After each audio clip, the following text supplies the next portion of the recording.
Hello guys, welcome to current affairs funda. My name is Vikas. Guys, अभी recent में SBI PO का जो result announce हुआ है, तो आपने देखा है कि civil notice State Bank of India ने जारी किया है। अब ये सिविल नोटिस है क्या, इसके क्या मायने हैं, मैं यहाँ पर आपको सिंप्लीफाइड करूँगा इस पूरे सिनेरियो को। आपने देखा होगा कि उस नोटिस में 3 पॉइंट हैं। पहली चीज़ है रीपेमेंट ऑफ लोन्स, सेकेंड है क्रेडिट कार्ड ओवरड्यूज, और थर्ड पॉइंट है वो है एडवर्स रिपोर्ट ऑफ सिविल। तो देखो गाइस, प्रीवियस डेज में किसी भी पर्सन ने कोई लोन लिया था और जब उसकी ड्यू डेट आई तब उसने पे नहीं किया और उसके बाद वो ओवर ड्यू हो गया, फिर भी उसने पे नहीं किया, तो बैंक क्या करता है, उस लोन अमाउंट को जो है सिविल में अपडेट करा देता है। सिविल एक तरीके से क्या होता है कि आपकी फाइनेंशियल स्टेटस का हेल्थ कार्ड होता है।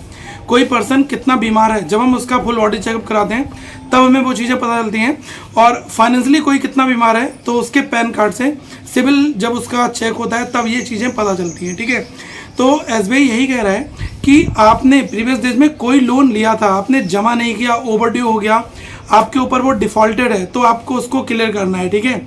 ऐसे बैड लोन्स वाले लोगों को state Bank of India selection में नहीं लेता है, चाहे वो एजुकेशन लोन हो या फिर आपका कोई और लोन हो। देखो गैस, कोई भी लोन होता है ना, तो उसमें प्रॉपर एक आपकी डेट आती है कि आपकी ड्यू डेट है, इसमें आपको जमा करना है।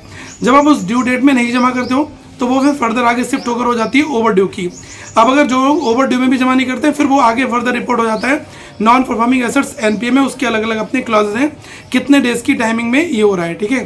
तो देखो, मेरा ये आपको सजेशन होगा कि अपॉइंटमेंट से पहले अगर आप अपनी सारी बैंकिंग जो है वो ब्रांच मैनेजर के साथ डिस्कस करके अपना सेटलमेंट करके क्लोज कर लेते हो, ठीक है।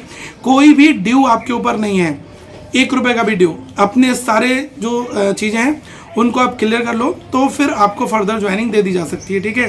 एसबीआई के पास पूरे राइट्स हैं कि वो आपका अपॉइंटमेंट कैंसिल कर दें इन केस ऑफ आपकी डिफॉल्टेड चीज़ें।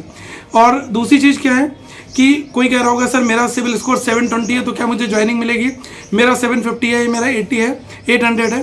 तो देखो गाइस, सीधा सा जो फंडा है वो ये है कि कोई भी ओवरड्यू आपके ऊपर नहीं होना चाहिए, डिफॉल्टेड आप नहीं होना चाहिए, बैंकिंग का पैसा आपके ऊपर बकाया नहीं होना चाहिए, तो फिर आपको ज्वाइनिंग दे दी जाएगी। ये सीधा सा यहाँ पर फंडा है, ठीक है। और एक चीज़ इसमें और भी लिखी है, अगर मैं पूरे नोटिस को ध्यान से गाइस देख रहा हूँ तो बिल्कुल नीचे की 3rd लाइन में इसमें लिखा है, have to either get the civil status updated और produce the NOC from the lender to the effect that there is no outstanding with respect to the accounts adversely reflected to the civil. इस point का मतलब ये है कि जैसे आपने bank manager के साथ में अपनी बात करके अपने सारे ड्यूज, लोन रीपेमेंट सब कुछ आपने ओके कर दिया, ठीक है, तो वहाँ पर क्या होता है कि कुछ टाइम लग सकता है सिविल अपडेट होने में। तो आप बैंक के लेटर हेड पर अपने पैन नंबर, अपने ड्यूज स्टेटस सारी चीज़ों के साथ लगा के स्टैम्प ब्रांच मैनेजर का साइन करा के उस पेपर को आप लेकर आओ, ठीक है, और वो आप एसबीआई में प्रोड्यूस कर देना अगर आपका सिविल वहाँ पर अपडेट नहीं हो पा रहा है, ठीक है। क्योंकि जैसे आपने आज अपने पेमेंट कर दिया तो जरूरी नहीं कि आज का आज ही हो जाएगा, हो सकता है थोड़ा टाइम लग जाए और कोई यहाँ पर अपॉइंटमेंट लेटर लेना है, ज्वाइनिंग करनी है, तो एसबीआई कह रहा है कि आप जो है एक एनओसी ले आओ उनसे, ठीक है। तो एनओसी से भी आपका काम चल जाएगा और आप बता सकते हो कि हाँ मैंने इस फॉर्मेट में ये मेरी पेमेंट साइकिल है अपडेटेड वाली, ऐसे मैंने कर लिया है, ठीक है।